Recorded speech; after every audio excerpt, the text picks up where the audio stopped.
Hi, I'm Dr. Castanet. Today's video is going to be on referred pain. The phenomenon of referred pain is a very important concept to medicine and healthcare providers in evaluating patients and determining what the source of the pain is. Unfortunately, oftentimes chiropractors and physical therapists are not familiar enough with referred pain to avoid being misled by the locations of pain in patients. So, for example, most lay people know that if you have heart-related pain, you may feel it in the left side of the neck, the jaw, and down the left arm. And this is because these tissues share a common source of innervation embryologically. In the neck, pain can be referred to the shoulder blade, down between the shoulder blades, about as far as the bottom of the shoulder blades, and down the arm. Actually into the arm, that's more likely a pinched nerve and what we call a radiculopathy, so that differs from referred pain. Referred pain is less intuitive in terms of its source and more likely to fool providers in terms of its source. So, for example, sometimes chiropractors and physical therapists will address pain between the shoulder blades by treating that region, and 9.5 times out of 10, pain between the shoulder blades is coming from the neck, not directly in that region between the shoulder blades. In the low back, very often pain is felt in the buttock and in the sacroiliac joint region and in the hip region. If pain is felt in that region, 9 times out of 10, it's coming from disc-related and joint-related pathology in the lower lumbar level that's referring pain to those tissues. Very often, providers will mistakenly diagnose the piriformis syndrome as the source of the pain.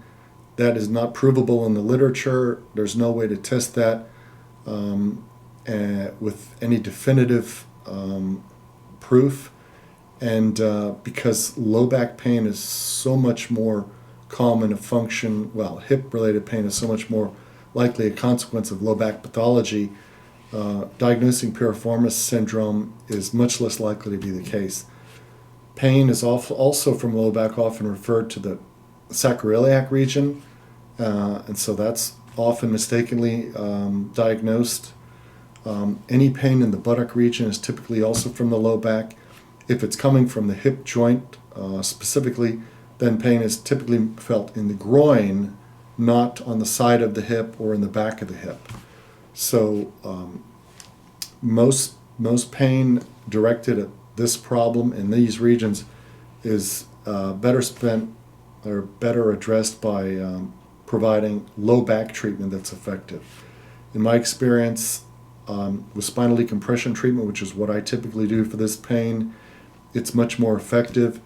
And if you don't have access as a provider to this kind of treatment, you don't learn all the ways in which you can be tricked by pain that's referred to the sacroiliac joint region or the buttock region or the lateral hip region. And so you don't appreciate the referred pain phenomenon the way other providers do. Probably the best people at understanding referred pain are orthopedists, neurosurgeons, and pain physicians. They're thoroughly familiar with seeing people with a variety of presentations that arise from the low back, so they're less likely to be fooled by that. That's it in terms of referred pain. You can also read more about it by looking up myofascial pain. We used to refer to this as sclerotomal pain. And I think you'll see that it makes sense to you if you look that up. These phenomena in terms of referred pain were initially determined through military injuries that would injure certain tissues and be referred elsewhere in the body. Then experimental data was acquired by providing injections that were provocative, injecting the neck, for example, and seeing how it's referred to the shoulder or the scapular, shoulder blade area, thoracic area, that sort of thing.